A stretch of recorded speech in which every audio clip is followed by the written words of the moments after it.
अरे असही ना अखिया बहावेला लोरावा, रोवेला दिल खाली टूटले प। इस गानों को सुनने के बाद बीजेपी सांसद मनोज तिवारी का मन हुआ गदगद।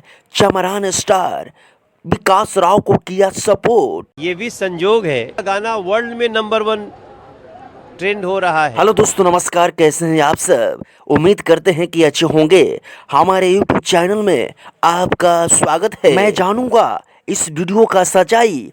आखिर बीजेपी सांसद मनोज तिवारी ने विकास राव को क्यों कर रहे हैं सपोर्ट?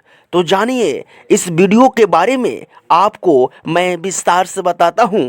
तो मैं बता दूं, विकास राव ने यह चमार जाति के सुपरस्टार कलाकारों में से एक हैं। इन्हें चमार जाति के लोग ज़्यादातर सुनने का कार्य करती है। आप लोग इस वीडियो के बारे में क्या सोचते हैं? कमेंट बॉक्स में बताएं।